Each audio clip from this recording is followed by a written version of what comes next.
Há 5 anos, uma das maiores catástrofes de Minas e do país devastou o município de Brumadinho, na região metropolitana de Belo Horizonte, matando 272 pessoas e destruindo o meio ambiente e a economia da região. Qual foi o papel e as primeiras ações tomadas pelo sistema de justiça para amenizar os impactos da tragédia provocada pelo rompimento de uma barragem da mineradora Vale? Como foi a experiência pessoal, humana de juízes, juízas, promotoras de justiça, promotores, defensoras públicas, defensores? Esses são aí os principais temas de hoje do nosso podcast, encontro marcado na parceria com a Associação dos Magistrados Mineiros, a AMAGES. E para falar sobre o assunto, vamos conversar aqui. Eu recebo 3 pessoas especiais que tiveram um papel muito importante nesse decisivo e nesse processo de reparação.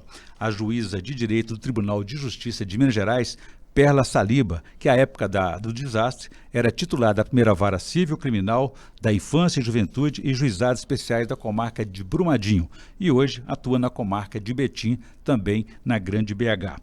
Vamos conversar também com a promotora de justiça Ana Tereza Ribeiro Salles Giacomini, que atua na comarca de Brumadinho e hoje é coordenadora do Centro Estadual de Apoio às Vítimas do Ministério Público de Minas Gerais. E o defensor público Antônio Lopes de Carvalho Filho, que é coordenador do Núcleo Estratégico de Proteção aos Vulneráveis em Situação de Crise. Obrigado a todos pela presença, é um prazer recebê-los aqui em nosso estúdio. E a você que nos acompanha, por favor, inscrever-se no canal, nosso canal no YouTube, deixar lá suas sugestões e comentários que serão muito bem-vindos. Doutora Perla, vou abrir os trabalhos com a senhora, que estava lá, uma das primeiras que esteve lá no dia da tragédia. Claro que a senhora ficou bastante impactada, mas ainda assim foi necessário reagir rapidamente e adotar as medidas necessárias diante daquele cenário de guerra apresentado. Quais foram as medidas adotadas e com quais objetivos? Primeiro eu quero agradecer imensamente a oportunidade de estar aqui, debater e trazer à tona algumas questões pontuais sobre o rompimento da barragem, os primeiros momentos seguintes à tragédia. Acho importantíssimo, eu destaco aqui a importância de se debater temas envolvendo essas grandes tragédias, porque elas não podem ser esquecidas, né? Elas nunca devem ser esquecidas, porque é debatendo, é falando sobre, questionando, que nós podemos evitar que outras tragédias de grandes proporções e de extrema complexidade, tais como a que infelizmente ocorreu em Brumadinho, possam novamente acontecer. Então, agradeço imensamente a oportunidade. Um prazer. Enfim, infelizmente, a tragédia ocorrida em Mariana, pouco mais de 3 anos antes da ocorrência da tragédia de Brumadinho, ela não foi suficiente para evitar a tragédia, o rompimento da barragem B1 no Córrego do Feijão. E eu destaco, eu acho bem importante colocar aqui que nenhuma instituição, absolutamente nenhuma, ninguém estava preparado para receber uma tragédia desta magnitude. Então, várias medidas foram necessárias, medidas urgentes para salvaguardar os direitos fundamentais daqueles atingidos, dos atingidos. E eu falo aqui atingidos, as pessoas que tiveram, de alguma forma, qualquer forma, seus bens patrimoniais e extrapatrimoniais alterados em razão do rompimento da barragem. No dia 25 de janeiro, a barragem se rompeu no dia 25 de janeiro de 2019, eu era juíza titular da primeira vara civil, criminal e da infância e juventude de Brumadinho. Atuava em Brumadinho há quase 6 anos e, coincidentemente ou não, tenho uma leitura hoje de predestinação. Naquele dia, meu único plantão, que à época eu fazia um plantão por ano, era um plantão regional, e naquele dia 25 de janeiro, o meu plantão iria se iniciar às 18 horas daquela fatídica sexta-feira. Então, eu estava em Brumadinho quando do rompimento da barragem, no momento em que a barragem se rompeu, e presenciei, vivenciei o desespero das pessoas, dos servidores do fórum. Acho importante falar, né, porque por trás dessa tragédia, temos aí os servidores que tiveram que dar andamento aos processos e, ao mesmo tempo, vivenciaram todo aquele sofrimento daquela população de Brumadinho. Até porque eles eram moradores e tinham parentes envolvidos. Exatamente. Então, a primeira medida que foi adotada, à época eu estava sozinha, são duas varas mistas até hoje em Brumadinho. Eu saí de Brumadinho em meados de 2020. A época do rompimento eram duas varas, até hoje. São duas varas mistas. E o colega da segunda vara, o doutor Rodrigo Heleno, excelente magistrado, ele estava de férias naquela época e voltaria na segunda-feira. E o meu plantão, começando na sexta-feira, a barragem se rompeu meio-dia e 28. Até as 3 horas da tarde, a gente não tinha nenhuma informação oficial de quantas pessoas feridas, quantos mortos, qual era a proporção dos danos causados pelo rompimento daquela barragem. Então, a primeira medida, diante do desespero dos servidores ali, né, eu falo dos servidores, das pessoas, dos terceirizados, enfim, das pessoas que trabalhavam no fórum, elas estavam temerosas porque havia notícia de que 2 outras barragens poderiam se romper na sequência. E, diante de eventual rompimento dessas barragens, o centro de Brumadinho poderia ser inundado, porque ele é cortado ali pelo rio Paraupeba. Ou seja, o pânico tomou conta O pânico tomou conta, população. indubitavelmente. Doutora Ana, e na questão do Ministério Público, como é que foi essa preparação, essa adaptação para essa tragédia? Eu agradeço também pela oportunidade, reforço as palavras da doutora Perla, no sentido da importância da gente estar falando aqui de algo que não pode ser esquecido e não pode ser repetido. E o Ministério Público também, como ela disse, né, não estava preparado. Acho que todos nós aqui de órgãos públicos, né, que somos, temos uma finitude muito importante, que é uma limitação de pessoal, de recursos humanos. Então, nós temos todos envolvidos já em alguma atuação quando acontece um desastre dessa magnitude e precisa demandar da atuação de todos. O Ministério Público, como tem um espectro de atuação muito amplo, teve envolvido nessa força-tarefa por muitas vezes mais de 40 promotores, que a gente discutia, né, em reuniões constantes para poder saber o que estava todo mundo fazendo, porque todo mundo se espalhou pelo território.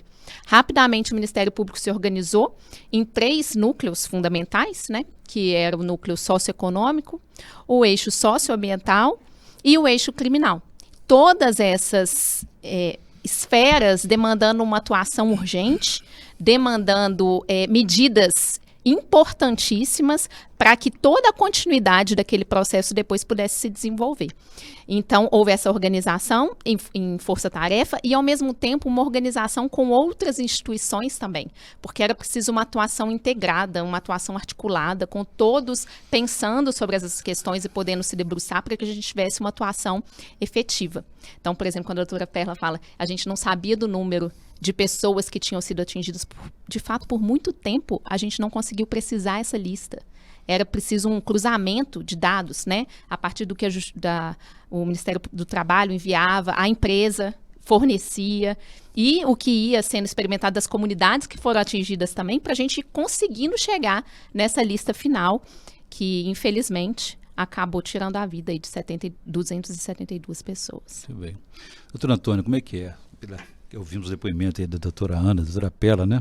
Como é que é atuar dentro do campo jurídico diante da ausência de leis específicas para uma situação inédita como essa e o desastre humano, ambiental, econômico acontecendo à sua frente? Como é que é lidar com essa situação? Olá, inicialmente eu queria agradecer essa oportunidade, né, de poder conversar sobre tudo que aconteceu, sempre importante, para que a gente chegue cada vez mais preparado, mais ágil e mais rápido a uma resposta num cenário de tragédia. É muito difícil estar presente com a população, chegar num cenário desesperador para todo mundo que está envolvido, seja a vítima ou seja até mesmo o profissional que vai trabalhar com aquilo, mas é interessante e imprescindível que a gente use ao máximo a nossa sensibilidade, a nossa capacidade de empatia, para entender o desespero, a dor de todo mundo que está envolvido e assim conseguir iniciar com um atendimento humanitário, um atendimento que compreende a dor daquela pessoa, mesmo quando a gente ainda não tem noção de quantas são as vítimas, do que elas precisarão, como que o Estado pode recebê-las e o que o Estado pode fazer para diminuir a dor daquela pessoa. E aos poucos, o importante que eu percebi nesse tempo todo foi compreender que, quando as instituições cumprem, cada uma, o seu papel institucional, cada uma dá o melhor de si na busca daquilo que ela foi criada para fazer, e a gente parte para entender a dor da pessoa, mesmo que a pessoa não consiga verbalizar aquilo. Eu via muito nos meus atendimentos iniciais aquela família devastada pela dor, sofrendo, buscando algum tipo de reparação, a gente tendo que dar um certo carinho estatal para ela, mas compreendendo que ela precisava ter os seus direitos reparados. A tragédia aconteceu no fim do mês. No início do mês, as pessoas vulneráveis têm aluguel para pagar, compra do mês para fazer. Ela não está ainda no momento de falar sobre aquilo, mas ela já tem aquela necessidade. Então, foi muito importante a Defensoria entender essas vulnerabilidades, buscar ajudar ao máximo cumprindo o seu papel institucional e entender que a dor precisa ser respeitada e precisa ser ao máximo minimizada. Doutora Perla, hoje já somam mais de 13 mil ações ligadas à tragédia em apenas duas comarcas, duas varas da comarca, como a senhora citou aqui anteriormente. Certamente a estrutura não era suficiente. Houve apoio do Tribunal de Justiça de Minas Gerais? Quais foram? Com certeza. Nós recebemos o apoio institucional do Tribunal de Justiça desde as primeiras horas da ocorrência da tragédia. Eu me recordo que às 15 horas, por volta de 15 horas, eu recebi um telefonema do então presidente do Tribunal de Justiça, o desembargador Nelson Messias, querendo maiores informações acerca do ocorrido, que a gente, infelizmente, até aquele momento não tinha, e oferecendo todo e irrestrito apoio à comarca de Brumadinho. E esse apoio, ele foi dado durante todo o tempo e tem sido dado até hoje. Porque, conforme nós dissemos aqui, nós não estávamos preparados para receber essa tragédia, né?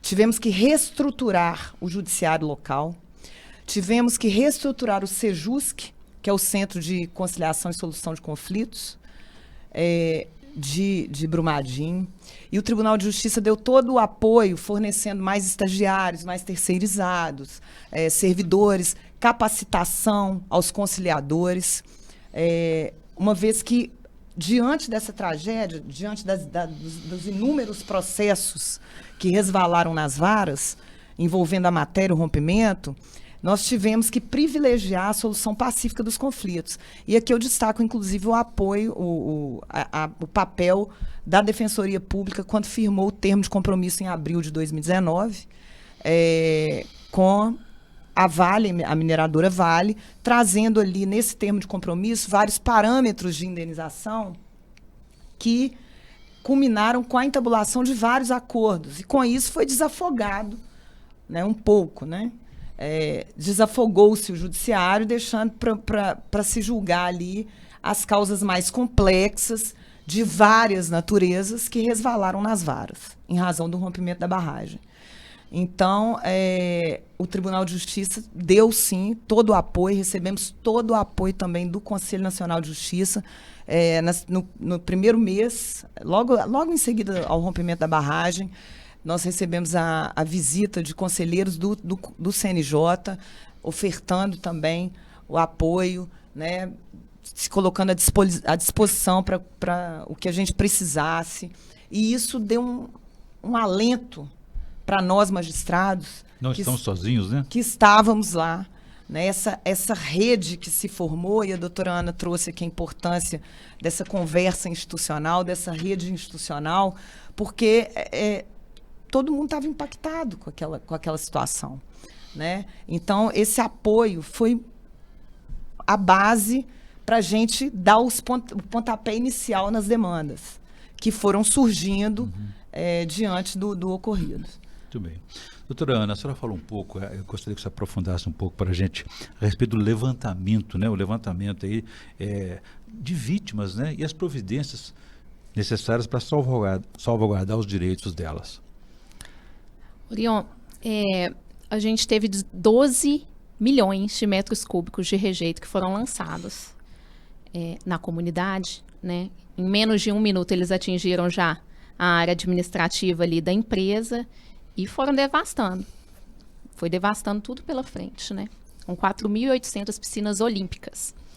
Então, ali eles pegaram trabalhadores, era um horário de almoço, então tinham pessoas que estavam, inclusive a grande maioria das vítimas, eles conseguem reportar que estavam no refeitório nesse momento. E a grande maioria, desculpa fazer a intervenção, Ana, a grande maioria era arrimo de família, né? O doutor Antônio trouxe aqui a questão das contas de final de mês, né? Então as famílias ficaram efetivamente desamparadas. Sim. Né?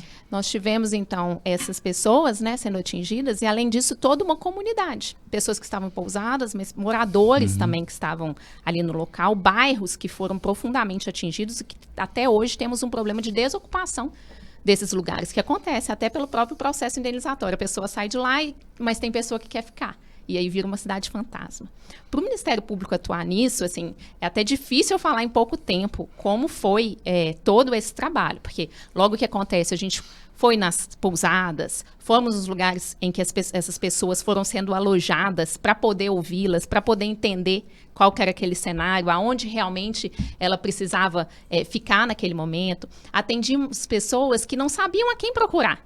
E que não tinha informação, às vezes a pessoa não tinha notícia há um certo tempo de um morador, né, que era de Brumadinho e nos procurava também para poder dar aquela informação, né, se a gente tinha a notícia. Então teve essas pessoas que perderam as casas, mas perderam a família e perderam tudo que está ali. Acho que é difícil de mencionar o impacto disso para cada família que aconteceu ali, porque a gente costuma falar de vítimas das 272 que estavam ali, e às vezes até injustamente só das 270 que o direito reconhece formalmente, porque as duas que a gente menciona, 272, é porque havia 2 mulheres que foram mortas e que estavam grávidas. Né? Mas só ali representou a perda de um neto, representou a perda, né, de um sobrinho, de um sonho da família também de se perpetuar, enfim. Só para poder dar um exemplo, né, de como esses impactos indiretos acontecem. Então, não apenas para aquela vítima que estava ali, mas tudo que aquilo pode repercutir para toda uma família. Então, o Ministério Público atuou também, junto com a Polícia Militar, fomentando que houvesse fiscalização nos locais em que essas pessoas saíam e deixavam o local porque ele estava em risco. E aí, às vezes, havia ação de saqueamento do local, porque estava mais tempo. Houve um fluxo de pessoas que veio para Brumadinho. Isso representou uma mudança da própria criminalidade que existia na cidade. Mais de 6 mil antes pessoas e depois. E aí, em razão desse perfil, a gente criou, inclusive, um grupo estratégico na época de atuação juntamente com a Polícia Militar e com a Polícia Civil para poder pensar numa forma de atuação para esses casos. Enfim, houve inúmeras demandas afora. A proteção do meio ambiente, que compete ao Ministério Público também. Então, desde o início, com essa questão da certificação de barragens, que se tornou extremamente problemática, a gente teve acompanhamento de auditorias externas para poder tanto acompanhar as obras de reparação, quanto a própria questão da garantia de segurança das barragens que estavam ali. Como a doutora Perla mencionou na primeira fala dela, a gente teve uma segunda barragem que estava em risco logo nos primeiros dias ali, em que estava havendo uma evacuação dela. Mas o que pouca gente sabe é que Brumadinho tem mais de 30 barragens. Então, para além do processo da Vale, a gente fez, durante o período que eu estive em Brumadinho, uma evacuação de outra barragem, inclusive. Só com uma população, Orion, que já está extremamente sofrida, desgastada, traumatizada, vulnerável, né? E traumatizada. E aí a gente passa a enfrentar problemas na saúde, com aumento de ansiolíticos, com aumento do número de suicídios, problemas na escola, porque essas crianças não tinham nem, né, todas ali sofridas, e os professores também sendo pessoas que estavam sofrendo ali com a situação. Então fizemos um acompanhamento desses casos, né, coletivamente nas escolas, do que aquilo podia estar representando. Enfim, vão havendo vários... Todos os setores foram atingidos, todos né? os setores. Na verdade, que Brumadinho nunca mais será a mesma, exatamente. né? Nunca mais. Doutor Antônio, a Defensoria, como a doutora Pérez destacou aqui, a respeito do destaque importante que ela teve, né? A presença de adotando esses modelos de autocomposição, de conciliação. Isso ajudou, desafogou o judiciário e permitiu também os primeiros acordos. Isso. A Defensoria Pública, quando ela se depara com o cenário de Brumadinho, ela tem um conhecimento prévio sobre o desastre de Mariana, tudo que estava acontecendo. Mariana toma um rumo de reparação, que é um rumo que tenta aglutinar todas as pessoas para que elas compreendam o dano e construam por si, em conjunto, uma saída reparatória. Nós da Defensoria, quando a gente via essa saída de Mariana, a gente via muita qualidade nela. Mas a gente via também uma dificuldade muito grande, que é como aglutinar pessoas com interesses diferentes, anseios diferentes, necessidades diferentes, num processo único que tentava sempre buscar um consenso. Então, o que a gente viu era uma necessidade de tentar criar um sistema novo. E aí, para criar um sistema novo, a gente se cercou de grandes garantias que fosse de nenhuma maneira que na verdade assim que fizessem com que os direitos das pessoas fossem respeitados e que nunca fosse comprometida a possibilidade de escolha da pessoa. Criamos um sistema alternativo que desse conta, então, de atender as principais vulnerabilidades que a gente via com o rompimento da barragem. Porque, como se via na campanha do Natal Sem Fome, quem tem fome tem pressa. A gente precisava arrumar algum sistema rápido. Sabíamos que o Poder Judiciário, toda a estrutura de justiça, por muito atento que estivesse e estava, sempre ofereceu o apoio, sempre esteve presente, ajudando. A gente sabia que trazer toda aquela reparação por um processo tradicional, civil, com um rito muito bem fundamentado, mas demorado, e que não entendia muito bem a informalidade e a vulnerabilidade daquela pessoa, não ia ser suficiente para trazer justiça. Então tentamos criar um sistema novo. Esse sistema novo, como tudo que é novo, ele passa por um momento de teste, de muita crítica. Ele foi posto para funcionar, ele foi trazido a lume, e a população começou aos poucos a buscá-lo, num sentido de entender como é que funcionava. E as pessoas foram entendendo, aceitando, aderindo, e aquele sistema então nosso, que era alternativo, ele foi dando uma grande resposta, como a doutora Perla disse, para atender aqueles casos mais gerais, mais simples na reparação. Na verdade, quando a gente fala simples, nenhum caso é simples, mas a gente tenta trazer aquilo que era mais fácil de ser reparado, deixando ao conhecimento do judiciário o caso mais complexo, aquele caso de zona cinzenta que precisaria de uma cognição mais aprofundada. Então, com isso, conseguimos trazer uma reparação visível para a comunidade. As vítimas, no seu sofrimento, estavam desamparadas, mas tinham uma saída, tinham uma luz para buscar. E isso foi importante, que começou a mostrar uma justiça visível para as pessoas na seara civil. As pessoas foram entendendo que o Estado estava lá para ajudar, o Poder Judiciário estava lá conferindo e demonstrando a legalidade de tudo aquilo. O Ministério Público estava lá fazendo os pareceres em todos os processos, tentando trazer o máximo de garantia para aquele acordo, para aquela reparação. Então isso tudo foi muito importante para o sucesso e para a percepção de justiça das pessoas. Doutora Perla, houve também... Só fazer um adendo aqui na fala do doutor Antônio. A leitura que eu faço também, diante dessas tragédias de grandes proporções, complexas, né, o direito minerário, acredito que isso, em todas as instituições, o direito minerário é uma questão, é uma matéria muito pontual, né, todos nós tivemos que estudar. Eu falo agora, né, como magistrada, tive que estudar, aprofundar o estudo no direito minerário. Tivemos que capacitar as pessoas que estavam trabalhando ali nos processos, né? Uma vez que os casos mais complexos, a gente tinha que dar andamento, e o andamento tinha que ser rápido, porque vários direitos fundamentais foram violados com o rompimento dessa barragem, e o judiciário tinha que ser rápido para garantir, salvaguardar esses direitos.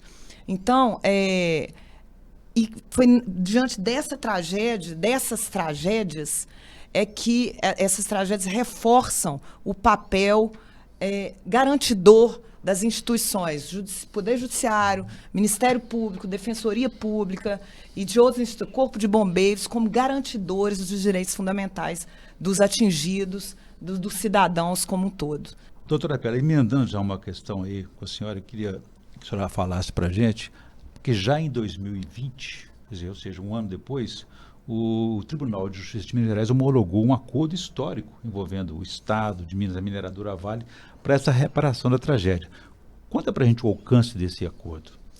Então, esse acordo ele teve base nas ações intentadas pelo Ministério Público, ainda no plantão forense, em Brumadinho, logo depois, nas primeiras 72 horas ali, seguintes ao rompimento da barragem. O Ministério Público entrou com 2 ações de natureza cautelar e requereu o bloqueio de 10 bilhões de reais, 5 bilhões em uma ação, 5 bilhões na outra, da empresa mineradora, da mineradora Vale, para se garantir o ressarcimento dos danos ambientais e danos socioeconômicos ocorridos com o rompimento da barragem.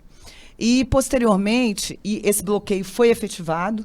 Eu prolatei a decisão com base nas argumentações trazidas pelo Ministério Público à época e com base nos documentos juntados ao processo e conseguindo aqui que não eram muitos documentos, porque naquela época ainda não se tinha muita informação, né, doutora? A respeito de como se dava esse monitoramento da barragem, como era a operação dessa barragem, de modo que a primeira medida efetivamente que eu adotei, logo após eu dispensar os servidores naquela data, para eles irem embora em razão da iminência do rompimento das outras 2 barragens e que atingiria as pontes de Brumadinho, as pessoas que moravam além das pontes, elas não teriam como ir embora, estavam desesperadas. A primeira medida que eu tomei foi eu pedir ao gerente da minha secretaria, para ele, Jordão, faça um pente fino nas 2 varas, porque eu, de fato, não me recordava de nenhum processo envolvendo alguma barragem do Córrego do Feijão. E, de fato, não tinha. Mas foi uma medida que, num primeiro momento, me veio à cabeça para eu adotar. Eu falei, não é possível que uma barragem desse porte tenha se rompido sem que tenha dado indícios de vulnerabilidade. Então, pode ser que tenha algum processo envolvendo essa barragem. E não tinha nenhum processo em andamento envolvendo essa barragem. E aí, com base nesses documentos, eu deferi o bloqueio, determinei que fosse bloqueada a quantia de 10 bilhões de reais da mineradora para se garantir aí o ressarcimento desses danos ocasionados. E foi com base nessas 2 ações que posteriormente foram remetidas para Belo Horizonte em razão das regras de competência, que foi entabulado esse superacordo que tem trazido vários benefícios à população brumadinhense e do entorno, né, de Brumadinho, garantindo aí o ressarcimento dos danos ambientais e socioeconômicos. E esse acordo chegou a um valor de 37 bilhões de reais, doutora Ana, e evitou a judicialização consecutiva dessa tragédia, né? Como a doutora Perla disse, a gente tinha proposto já as ações, né? Inicialmente foram 2 ações cautelares que resultaram nesse bloqueio de 10 bilhões, né, no total, mas foram propostas também as ações principais dessas ações cautelares e o acordo, ele é firmado no bojo dessas ações com interveniência, inclusive, do Poder Judiciário. Importante dizer, Orion, que para além, né, de todas as questões que surgem, e principalmente em relação a esse acordo, a gente não tem aí a questão dos danos individuais, né, de cada uma das vítimas, ele trata mais das questões de aspecto coletivo. A gente tem ainda hoje um longo processo para execução, para garantir a forma de execução desse acordo, numa tentativa de que nessa execução haja cada vez mais a participação das pessoas que foram atingidas por esse desastre. Considerando, né, o tempo que eu tive de atuação em Brumadinho, porque também saí em 2021, o que posso dizer assim um pouco a respeito dessa participação, e aí compartilhando um pouco da minha experiência pessoal, é que ficou muito latente para mim ali na ponta, em todo esse período que eu tive em Brumadinho, a necessidade da gente estar próximo da população, para de fato entender esses danos, para de fato dar voz e para garantir um mínimo de efetividade nessa reparação. Né? É importante que a gente escute as pessoas para legitimar a nossa atuação, mas tem uma importância secundária que muitas vezes o sistema de justiça não olha e que a gente teve esse cuidado, né, durante a nossa atuação, que é de olhar para o que essa escuta pode representar para pessoas que já estão extremamente machucadas. Né? A gente tende a olhar, às vezes, para a vítima depois num sistema de justiça, principalmente o criminal, um pouco distante ainda do processo. Mas é preciso que a gente resgate a vítima como sujeito de direitos, como um sujeito de políticas estatais e olhando para as necessidades dela para entender o que mais que a gente pode fazer. Porque a justiça, o que a gente está falando aqui muito dessa complexidade, né, de reparação, de garantia de uma reparação integral, nem sei se a gente pode falar nesse termo, porque como se garantir num desastre dessa magnitude, que representa todos esses danos que a gente foi falando aqui, que haja de fato uma reparação integral, que haja até justiça, porque assim, as pessoas nunca voltarão. Os danos que foram cometidos ali, ainda que a gente precifique, ainda que a gente dê um valor, eles, na verdade, são irreparáveis. Então, o que mais que a gente, como justiça, pode muitas vezes fazer? E eu queria compartilhar aqui uma questão que foi particular, né, neste processo, que envolvia a questão da forma como as vítimas foram atingidas. Diante da brutalidade com que elas foram atingidas pela velocidade daquela lama e mais de tudo 80 que ela... km por hora. E de tudo que ela representou, os corpos foram dilacerados. Então, na verdade, houve muito dano consequencial a essa questão. A pessoa, às vezes, que ia até o IML, achando que ia receber um corpo, e, na verdade, em muitos casos, ela quase não recebeu nada. Né? O material, às vezes, foi quase que inteiramente consumido, inclusive na própria identificação do DNA. E no curso desse processo de identificação, né, houve a necessidade de sensibilização e de revisão de protocolos para que a gente autorizasse que houvesse a certidão de óbito e o sepultamento daquela pessoa quando ela fosse identificada, mesmo que fosse só um braço, por exemplo, que fosse encontrado, mas que fosse a partir dali atestado o óbito diante de toda aquela tragédia, para que não representasse novas violências para as vítimas que estavam ali a cada nova ligação que você precisasse fazer. Evitar uma revitimização. Evitar uma revitimização, porque se você tivesse que ligar toda vez para falar, olha, nós estamos com uma nova, né? E houve casos em que uma mesma vítima foi identificada por mais de uma dezena de vezes. Então, nesse processo também, a gente acabou, por meio de escuta das vítimas, entendendo da necessidade de que esses segmentos remanescentes que estavam no IML, ao invés de ter uma destinação comum, que no protocolo também seria ser colocado em uma urna baleia, ser depositado, né, ainda que identificado cada um separadamente, eles seriam colocados de uma forma conjunta em um cemitério qualquer, houve, por meio da escuta, a construção de que esses materiais fossem levados para o memorial. O memorial está prestes a ser inaugurado e vai ser um local em que essas vítimas vão poder ter o exercício digno do luto, ao mesmo tempo em que elas vão ter a oportunidade de ter aquilo que nós estamos falando, de que isso não seja esquecido, que não se repita, e que para todos, né, que possam lembrar, pensem, pelo menos antes, se os interesses negociais valem então a pena, sim, frente a toda essa destruição que ele pode representar. Doutora, permita interrompê-la aqui, porque numa das homenagens às vítimas, quando aconteceu dia 25, né, o quinto ano consecutivo aí dessa tragédia, houve muito apelo, né, muita cobrança pelas responsabilidades, né, desse crime, dessa tragédia. E ninguém duvida que da responsabilidade da mineradora. Mas 5 anos depois ainda parece que estamos patinando nessa situação. Qual que é hoje, qual que é a competência hoje? O que aconteceu para que esse processo delongasse tanto assim? Infelizmente, Orion, a gente tem que reconhecer que a justiça tem um caminho, né? Ela tem, legalmente, existe uma forma de caminhar o processo, um trâmite para que aquilo aconteça, em que a gente tem que obedecer todas as fases. Se você não obedece, gera uma nulidade, em que há a possibilidade de infinitos recursos até todos os tribunais para que as coisas aconteçam. E, às vezes, mesmo que você busque uma celeridade, nós, operadores do direito, sabemos, diante do que é o habitual, do custo de tempo que aquilo ali vai representar. E em Brumadinho, esse caminho lento e demorado sempre foi uma coisa que nos assustou. E daí a necessidade de ainda entender isso como um dano que é causado à vítima também, que está esperando e ansiando por justiça. Não vingança, mas justiça, né? Que cada um tem o direito de querer para aquele caso, e que ela tarda mais do que muitas vezes a pessoa consegue esperar.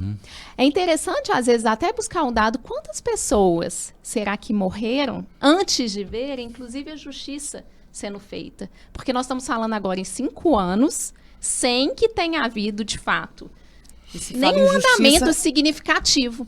Agora, no âmbito da justiça estadual, né, para poder explicar um pouquinho dessa competência, o Ministério Público inicialmente atuou conjuntamente com a Polícia Civil no eixo criminal, ouviu mais de 183 pessoas, entre investigados, testemunhas, vítimas sobreviventes. Com o apoio do Ministério Público do Poder Judiciário, né, obteve muito rapidamente decisões judiciais que implicaram mandados de busca e apreensão que permitiram descortinar aí tudo o que aconteceu para que acontecesse aquele crime, e então oferecesse uma denúncia. Essa denúncia foi oferecida. Eu lembro muito bem que nessa fase houve uma força-tarefa também criminal para que houvesse o cumprimento dos mandados de citação, inclusive muitas vezes tendo que articular com o Ministério Público de São Paulo e para que tudo acontecesse. Mas o que ocorre é que foi questionada a competência da Justiça Estadual. E aí, por força de uma decisão, por fim, do Supremo Tribunal Federal, sobre a qual a gente não tentou, né? Tentou por muitas vezes que fosse mantida a competência da Justiça Estadual, mas isso não foi possível, o processo foi declinado para a Justiça Federal. Então, hoje ele corre sem que a Justiça Estadual, né, que nós estamos aqui nesse âmbito, sem que o Ministério Público Estadual esteja atuando diretamente nesse caso. Também, doutor Antônio, eu queria uma avaliação a respeito desse tema aí, porque parece que as instâncias judiciais, né, de primeira instância, como os senhores participam aqui, foram impactadas de forma diferente. Será que as instituições superiores, ali no STJ, no STF, tiveram noção, têm a noção do que foi que se passou, que foi essa tragédia de Brumadinho? Não estou entrando até no método da competência da Justiça Federal em conduzir esse processo, mas não sei se foi também a medida mais acertada, tirar do estadual para o federal.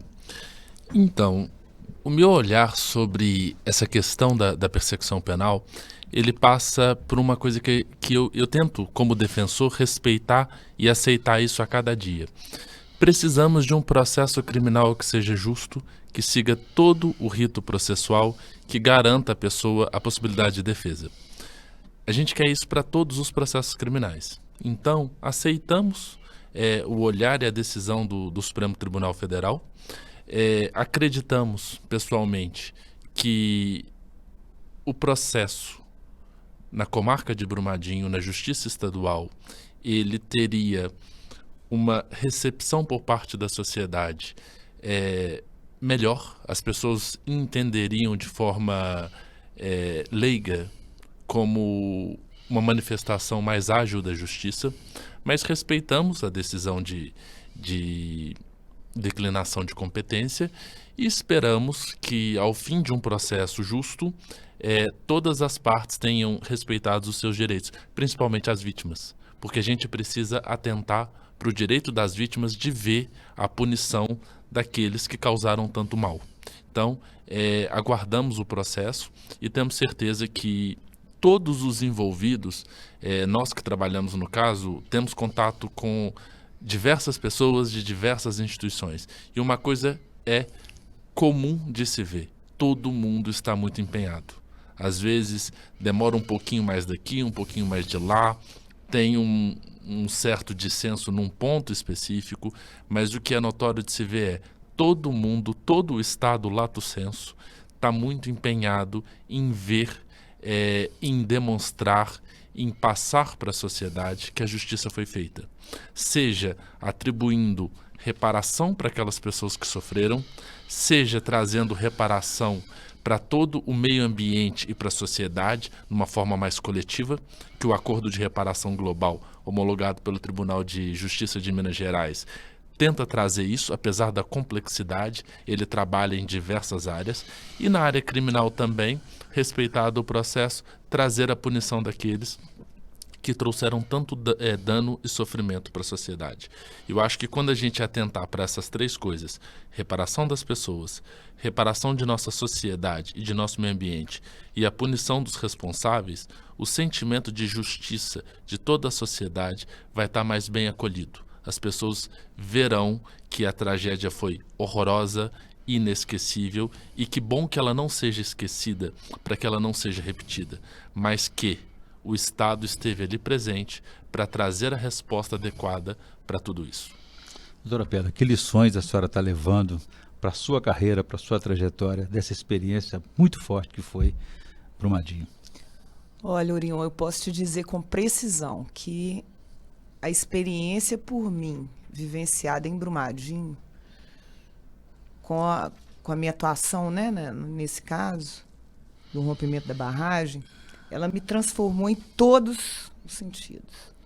Como mãe, magistrada, como mulher, enfim. É uma tragédia que trouxe reflexos em todos os setores.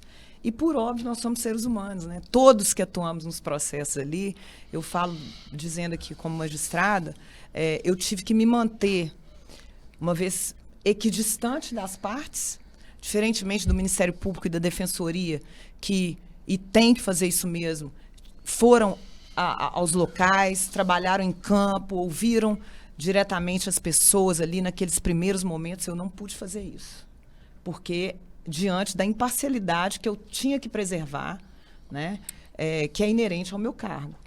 Então, mas por óbvio a gente leva para casa, né? Você vê aí 272 pessoas, arrimos de família, que morreram naquele local, 270, né? Porque 2 ainda estavam no ventre das mães que faleceram, né?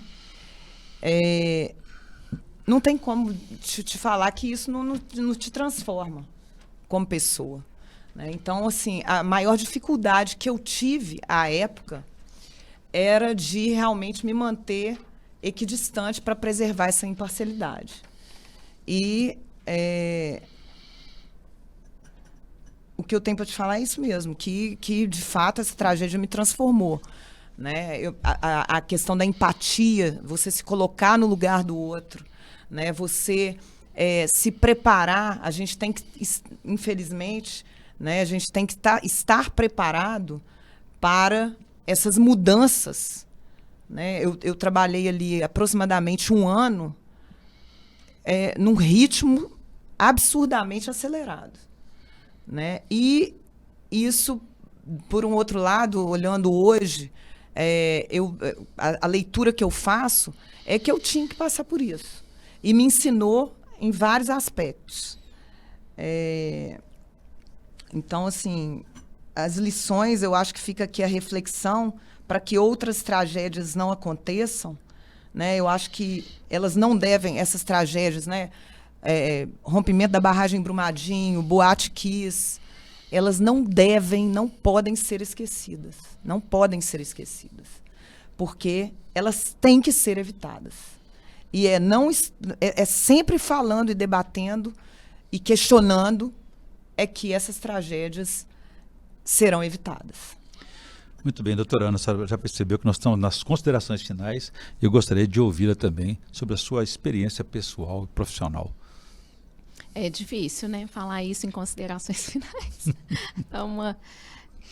Dá muita coisa, assim, para falar. Eu acho que eu aprendi muito profissionalmente com todos os colegas que eu pude atuar junto, mas o lado que mais marca, no fim das contas, é esse lado pessoal mesmo, esse lado humano, esse lado desse contato que só quem teve lá, quem teve lá vai entender. E eu acho que todos nós que atuamos e quando a gente tem a oportunidade de conversar sobre, sente isso de alguma maneira, né, do que isso representou de impacto ali.